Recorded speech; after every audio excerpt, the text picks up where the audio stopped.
Hi, my name is Jennifer. Welcome back to my channel. Today I am kicking off my September reading vlog. So we're actually a couple of weeks into September. I didn't start this video last week because I only read 2 really short books in the first week of September. Which was weird because the last week of August I read like 5 books in a week, so I don't know what's going on.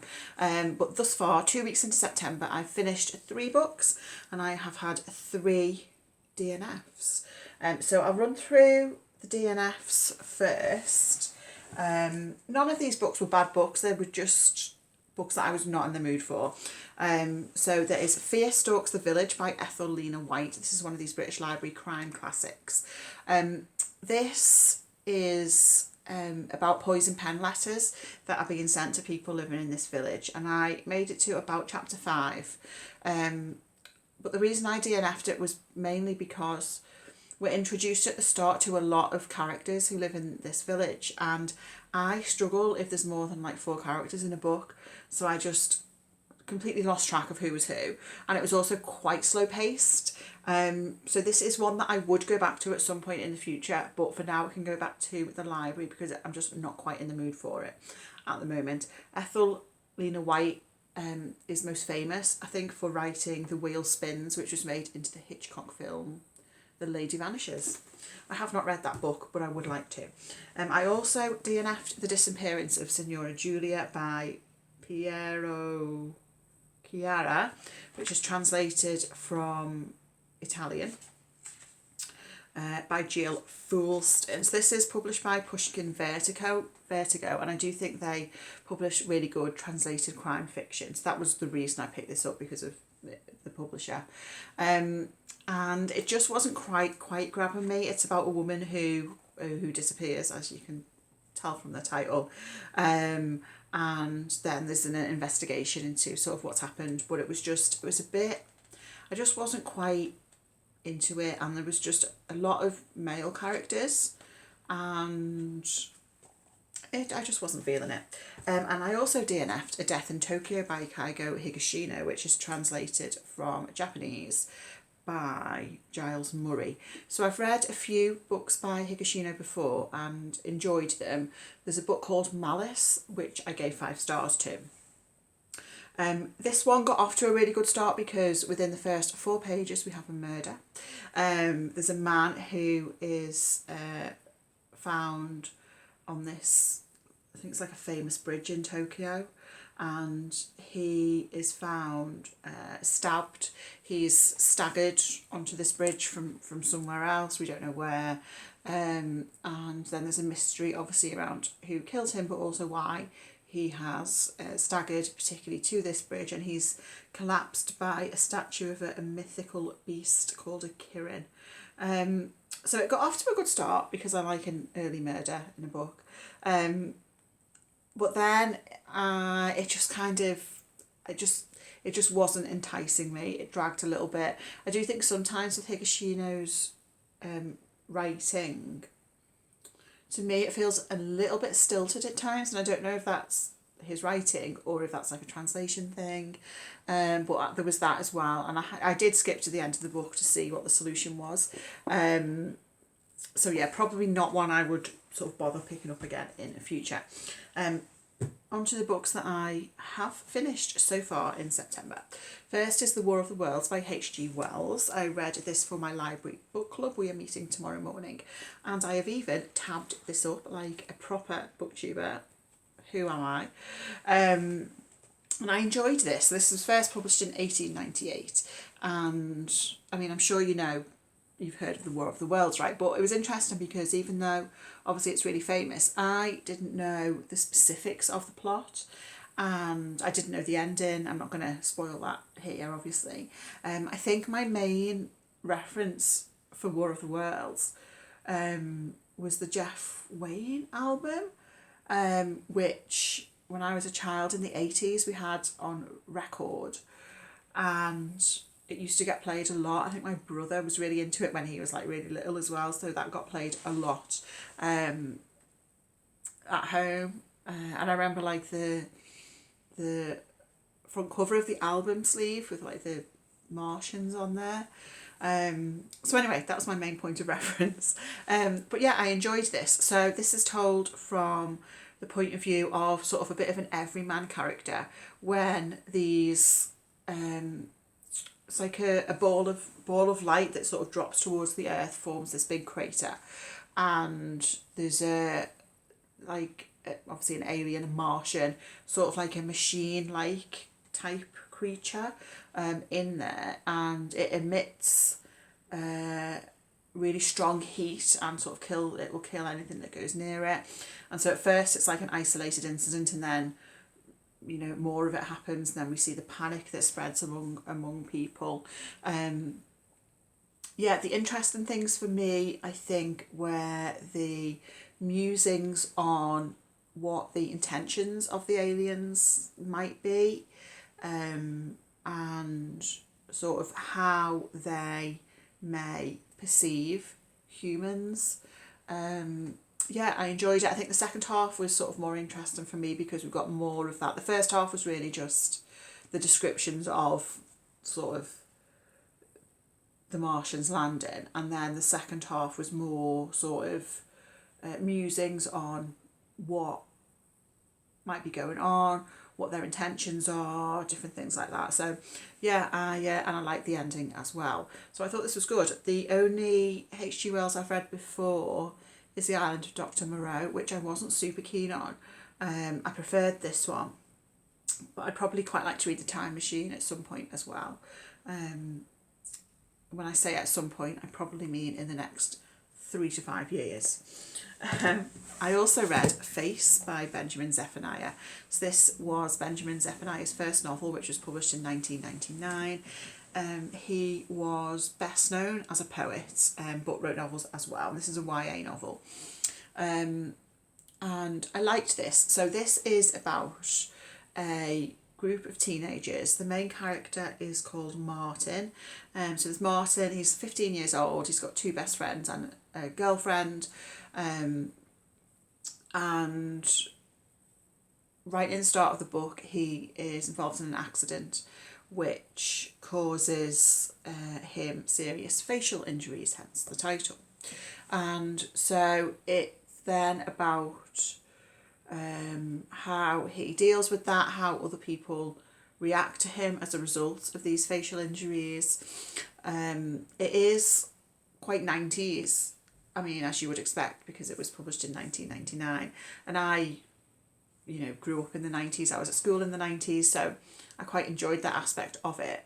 One thing I was thinking about, which never occurred to me before, but, with YA, I wonder if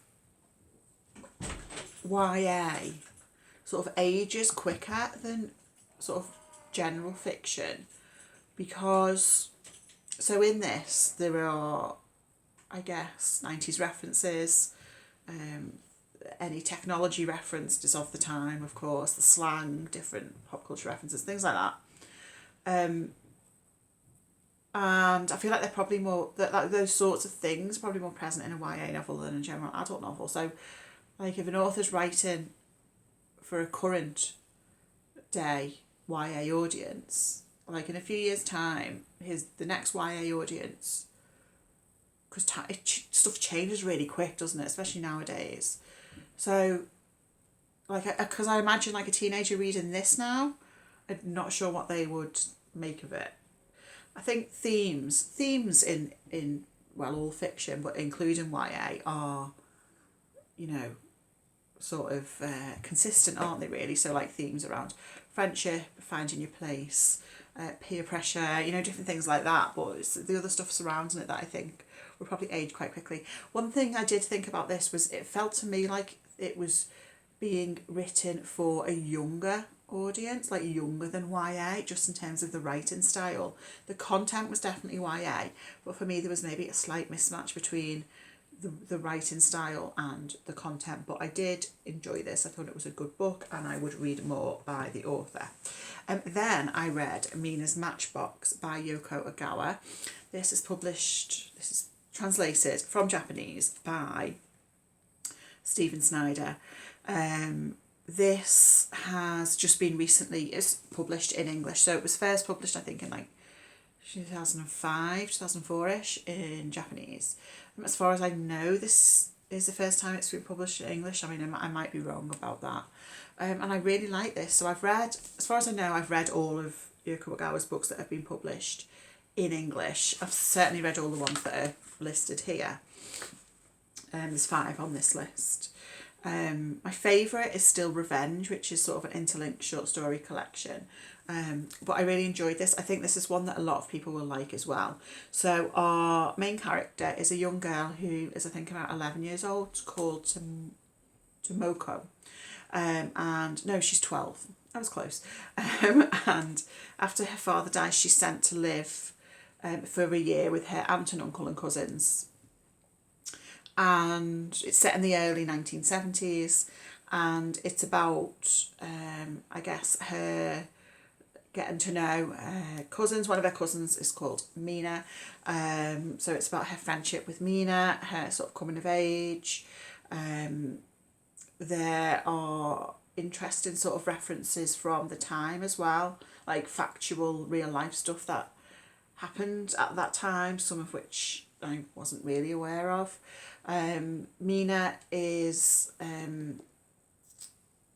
like severely asthmatic, and so she can't really go out, and she goes to school, but she goes to school on the back of like a pygmy hippo who is a pet in the house, which sounds a bit weird, but like it's quite cute really. So yeah, I enjoyed this. This is, I'd say, quite a heartwarming book. There is some more serious stuff in there, but on the sort of Yoko Ogawa scale, from on one end the housekeeper and the professor, and the other end Hotel Iris, which if you've read Hotel Iris, you know what I'm talking about. This is definitely near the housekeeper and the professor end. It's quite it's a nice book, and I mean that in the best possible way. And yeah, I actually got quite emotional reading it at points. So I would recommend that. I'm currently reading The Husbands by Holly Gramazio. I've only got like 100, like just less than 100 pages left. I was thinking I might have this done in time to talk about it right now. I mean, you'll see me talk about this in about 2 minutes time in the next clip. But yeah, I haven't managed to finish it yet. I'll probably finish it tomorrow. We went out for dinner last night, so I didn't get much reading done. I didn't feel like reading on my lunch break today at work because it was super busy, and so when I was on my lunch, I was just sort of like eating my lunch and sitting staring into space blankly. But yeah, hopefully finish this tomorrow. My overall reading plan for September is to try and read the library books I have out. So I think I have about 7 out at the moment. Well, 7 unread at the moment. There's probably one more that's going to be winging its way to me in the next week or so, but I need to stop ordering library books because one thing I am going to be doing tomorrow is filming my autumn TBR, and I'm so excited for it. I can't wait. By the time you see this video, that video will be up already, so I will link it down below. But I'm so excited for my autumnal TBR. I've got some really exciting books lined up to read, and those are going to take me through October, November, December. I know December's not autumn, but it's really sort of an end of the year TBR. So I want to try and clear the library books as much as I can before then, and try not to get too many more out. So that's the plan, and I will check in with you when I've read some more. Hello again, it's now the 20th of September. I have finished 2 more books, and I have very exciting news because the moment that we have all been waiting for has happened, and I've had another 5-star read. So I can't quite believe this has happened because I wasn't expecting it from this book. Before this I had only had 1 5-star in 2024, which was way back in January, and that was Falling Animals by Sheila Armstrong. I did an individual book review video of that, which I'll link down below. So yeah, I've had finally my second 5-star of the year. First of all, let me talk about the book that I finished first this week, which is The Husbands by Holly Gramazio, and I enjoyed this. So I've been reading some more light-hearted stuff over the last few months, and I've been really enjoying it actually, and I've learned that every book doesn't need to include a murder for me to enjoy it, although it definitely helps. So in The Husbands, our main character, whose name is Lauren, one day she wakes up in the morning and in her home there's this seemingly random man. But it quickly becomes apparent that he knows Lauren really well, and he seems to be living in this house as well. And Lauren figures out from like looking at the post in the house and the bills and looking online at her social media stuff that this man is her husband, even though she has no idea who he is or where he's come from. But he, you know, as far as he's concerned, everything's completely normal and he's her husband. Anyway, he for some reason goes to get something out of the attic, and when he comes back down he's a different man.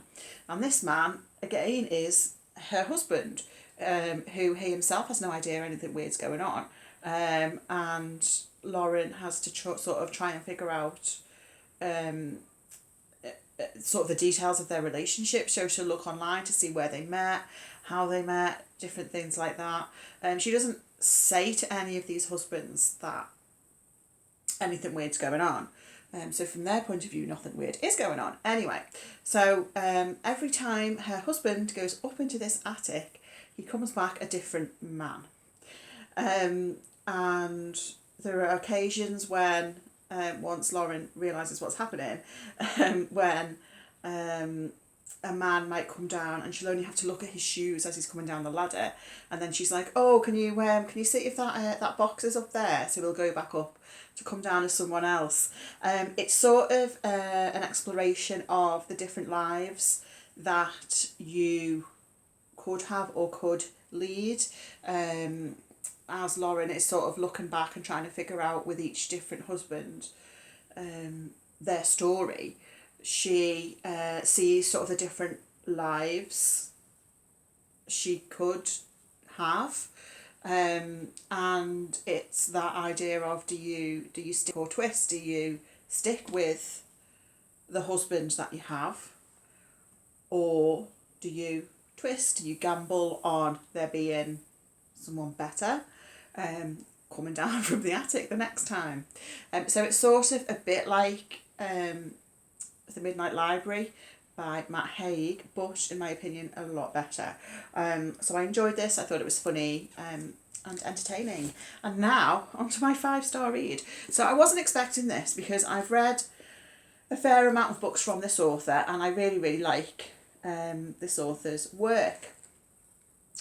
But it's a murder mystery novel and it's Golden Age, and it's quite unusual for me to give one of those 5 stars, because for me a 5-star read has to kind of give me a certain feeling, and yeah, this book gave me that feeling. And it's The Seat of the Scornful by John Dickson Carr. So John Dickson Carr is my second favourite Golden Age crime author after Agatha Christie. He was American, but he became a member of the Detection Club, which was a club of Golden Age crime writers that included Agatha Christie, Dorothy L. Sayers, etc. He was adopted into the club, even though he was American. He is most famous for writing locked room mysteries and impossible puzzles, which is in part why I really like his stuff. This book, unusually, does not contain a locked room mystery. So it's kind of even more surprising that this was a 5-star. I thought there was something about the plot of this that felt quite Christie-esque. So I would recommend it for fans of Agatha Christie. It has sort of quite a simple but intriguing setup is what I would say. So the book opens. The police arrive at this house, and in the office, I think, they find a dead body. So there's a man who's been shot, and the owner of the house, who is a High Court judge, is sitting in a chair in the same room holding a gun. but he says he didn't kill this man. And then sort of we find out more about the background. We know there's the judge's daughter. The judge's daughter's love interest is the guy that's been murdered. So the police are trying to figure out, you know, the judge says he didn't do this, but why was he found like just sitting there holding the gun, which seems like a bizarre thing to do. The sort of the Poirot type character is Dr. Gideon Fell. In John Dickson Carr's books, it has like 2 or 3 different series with different sort of detective type characters. In this one it was Gideon Fell, who was sort of assisting the police.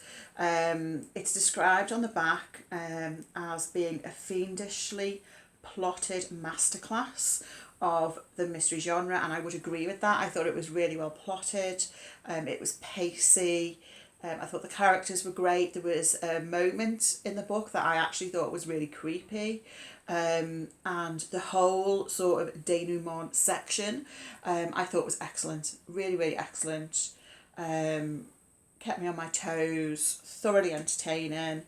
It was just an all-round really, really excellent, enjoyable read. Maybe this just sort of fell at the right time for me. I don't know what it was, but I thought it was really, really excellent. It was first published in 1942, and there is 1 or 2 instances of language being used which is offensive, and I'm just mentioning that sort of for awareness. If you've read Agatha Christie, it's of a similar ilk to that, so just to be mindful of that.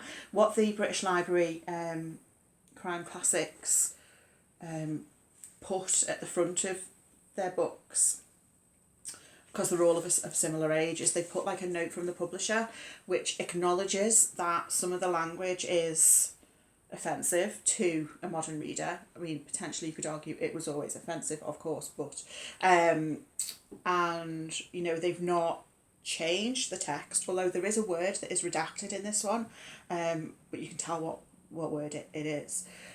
So they acknowledge that, and they also sort of welcome feedback from readers, which I feel like is quite a good way to approach it. But anyway, yeah, thoroughly entertaining. And I am in the middle of 2 other books at the moment, 2 sort of interconnected books. You may be able to guess what they are. I think they've been sitting on that bookshelf behind me for a good 6 weeks or so. And I don't want to tempt fate, but let me tell you that one of those books is shaping up to be a 5-star. And I mean, yeah, don't want to jinx it, but so far, if I had to give that book a rating, it would be a solid 5-star. So if I manage to get another 5-star in this video, that would be unprecedented. So we shall see. Either way, really enjoying what I'm reading at the moment. So yeah, I will check in with you once I finish those 2 books, and fingers crossed for another 5-star. Okay, so it wasn't a 5-star, but it was a 4.5 star, which is still pretty good going.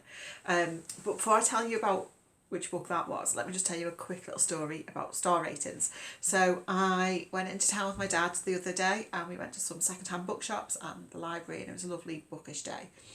And I was telling him how I've just had my second 5-star of the read, which was that John Dickson Carr book. And I asked him, how many 5-stars have you had so far this year? My dad reads a lot of books, and he kind of looked at me as if that was a ridiculous question and said, none. And he said, I've only ever given half a dozen books 5 stars. Which is kind of crazy, isn't it? But honestly, you can see where I get my harsh star ratings from. Anyway, the book that was almost a 5-star was They're There by Tommy Orange, and I was also reading it alongside Wandering Stars by Tommy Orange. So, in case you don't know, They're There was published a few years ago, and I've been meaning to read it for a while. And then earlier this year, Wandering Stars was published. This was longlisted for the Booker Prize this year. And the first part of Wandering Stars is a prequel to There There, and the second part of Wandering Stars is a sequel to There There. So the way I read these two was I read the prequel part first, then I read There There, and then I went back and read the sequel, which I think is a good way to read it if you've not read either.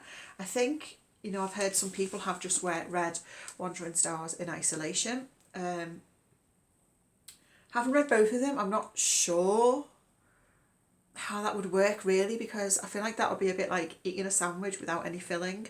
But anyway, I loved There There, and I did really enjoy Wandering Stars, but not quite as much as There There. Anyway, There There is about, it follows a group of different characters in the lead up to this big powwow. So Tommy Orange is Native American. He's an enrolled member of the Cheyenne and Arapaho tribes of Oklahoma.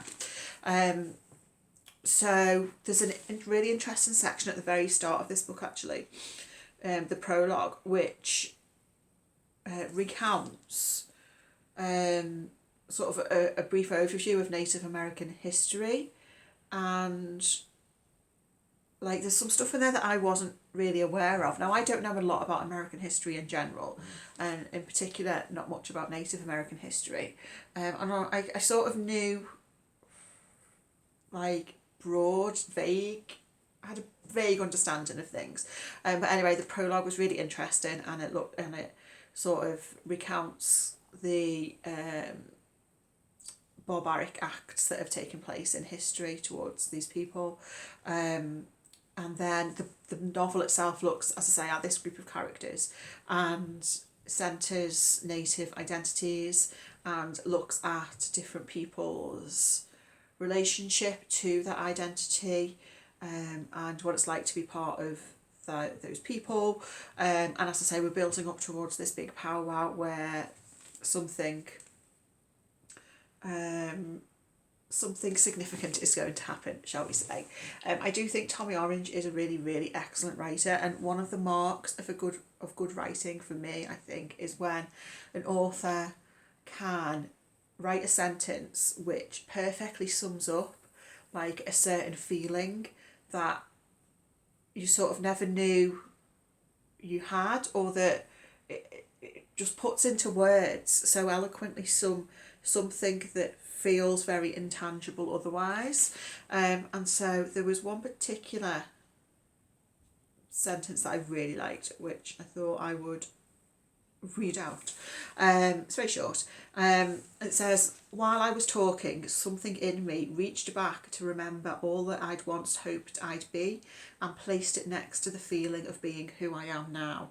I just thought that was a great sentence. So this, I thought, was a really, really outstanding, well-written book with really well-drawn, interesting characters. And Wandering Stars, I did enjoy it as well.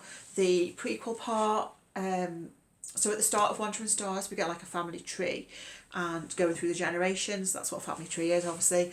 The prequel part goes through each sort of layer of this Native American family, up to, I guess, sort of present day when we get to there, we have the powwow, and then the sequel part of Wandering Stars is then the aftermath of the powwow, the repercussions for different characters.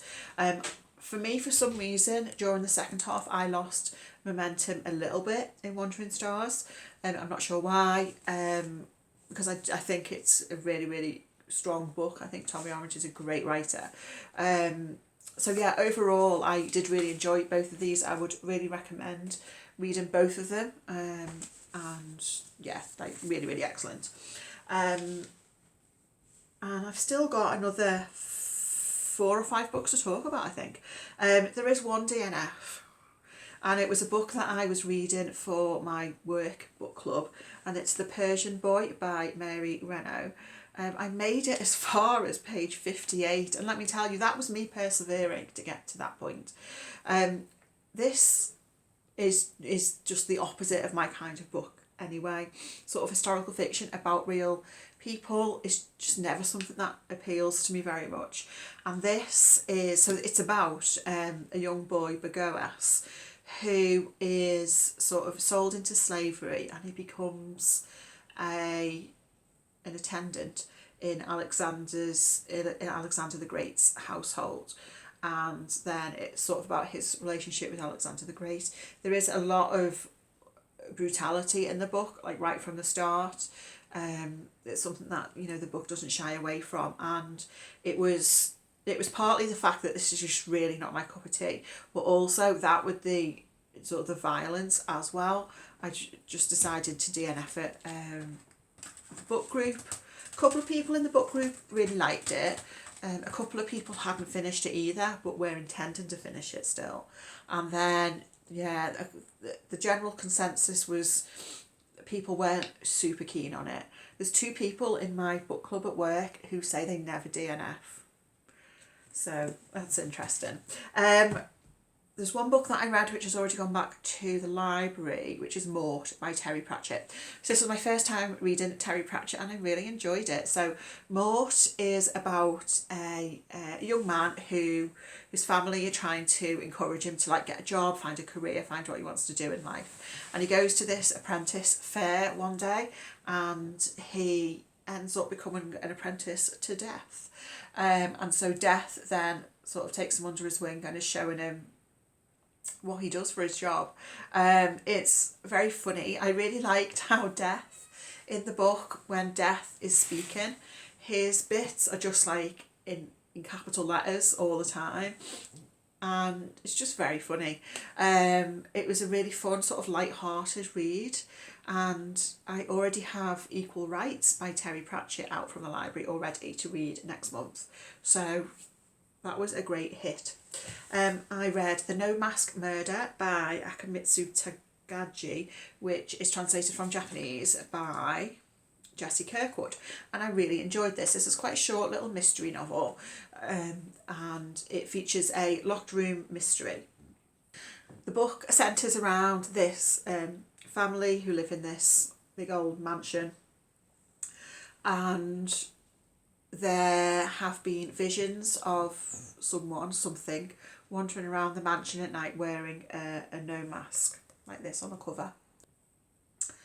And then there is a murder. A man is found dead in a room in this mansion which is locked. There seems to be no apparent way how he could have been murdered being in this locked room, and there is a no mask found on the floor of this locked room. So the book has quite an interesting narrative structure. It starts off being told from the perspective of the author, who is a character in the novel as himself. And then we get and the next sort of narrative layer is from, in the novel, one of his friends who was then drawn into investigating this mystery, this crime, and the bulk of the book is from his point of view, so his writings, his account of what's happened. I really like sort of the different narrative layers to the story. In many ways it pays homage to Golden Age crime fiction. I should say within like the first 2 pages, I think, of the book, it is, on the second page, it mentions the murder of Roger Ackroyd by Agatha Christie and actually kind of spoils that book. So, I mean, I've read that book, so that's okay, but that's a warning. If you haven't read The Murder of Roger Ackroyd, you might want to read that one first, otherwise you will be spoiled for it in here. But overall, I thought this was a strong murder mystery, quite enjoyable and quite satisfying as well, so I would recommend that one. Another murder mystery that I enjoyed is Death at the Sanatorium by Ragnar Jonasson, translated from Icelandic by Victoria Cribb. So I've read quite a lot of this author's crime novels and for the most part really enjoyed them, and this is one that I really enjoyed. So it's set in a sanatorium and we have 3 different timelines. So the main sort of murder mystery timeline takes place in the 80s, I want to say. 83, and there's about 5 or 6 staff at the sanatorium. There's no patients in there anymore, but the staff are there to undertake some sort of research, and one of them is found dead in unusual circumstances. The police seem to think that they have managed to solve the crime because of various other circumstances that happen. So the case is closed. But then in the present timeline, we have someone who is he working as like a journalist, but he's also on the cusp of becoming a police officer who decides to look into this crime. And then we also have a previous timeline from like the 50s featuring some of those people who worked at the sanatorium like in the early days. I really, really like this. The chapters are pretty short. It's quite a page turner. I thought the characters were really well drawn. I thought it was intriguing. There are some content warnings around domestic violence. But yeah, I really liked it. And there is a character in this who pops up, who is featured in another one of this author's series. You don't have to have read that to read this, but I quite enjoyed that little cameo from that character in here. Yeah, overall a really, really good atmospheric read. And I've read something else. Oh, that's it. I don't have a copy. I read it on ebook. And I wasn't even planning on reading it this month, but I read it and finished it yesterday in the space of about 4 hours. And it was Horrorstor by Grady Hendrix. So we'll put a picture up because I don't have a copy. So Horrorstor is the FOMO book club pick for September, October. So FOMO is run by Jack from Spread Book Joy, Gemma from Gemma Books, and was also created by Alice from Alice and the Giant Bookshelf. And I initially wasn't going to join in because I knew I couldn't get a physical copy of Horrorstor from any of my libraries. But then I saw I could get it as an ebook from one of the libraries, so I thought, oh, I'll give that a go. It became available to borrow yesterday.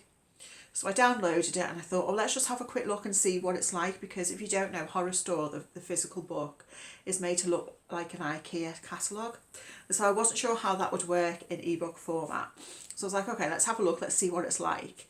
And then I started reading it and then I just could not stop reading it. I could not stop reading it. It was a total page turner. I really, really enjoyed it. So Horrorstor is set in this furniture type store. It's an American store which has been created to emulate like an IKEA type store. So it's pretending to be like a Swedish type store, even though it's not really. And the main character is called Amy and she works in this store, and we learn about how the store is set up to obviously encourage customers to buy the products. They are ferried around the store in a certain direction. It's set up so that, you know, if they buy this lamp, they're going to want this side table as well, etc., etc. Anyway, weird stuff starts happening in the store, and one of the things is that randomly the store workers keep getting this message, like a text message from an unknown number that just says help. And one evening, Amy and a couple of the other workers of the store have to stay overnight, and they are trying to sort of figure out what is going on in the store basically. And stuff happens. I thought it was great, really fast paced, there were a couple of sort of, it's not overly gruesome, but there are a couple of moments where it was like, ooh. Yeah, some great sort of horror imagery there.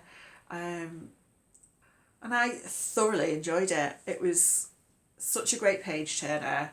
That's my second Grady Hendrix, I think. And I've got My Best Friend's Exorcism to read in October. But yeah, thoroughly enjoyed that. So I think that's everything I read in September. I feel like I've got quite a good head start on some of the books that were in my Autumnal TBR. And I will say, since filming that Autumnal TBR, I've already got several more books that I've added to it that I've got out from the library or that I've heard other people talk about. So that Autumnal TBR is just growing and growing, which is a great thing. So thank you so much for watching, and let me know what you've been reading, and I'll speak to you again very soon. Bye.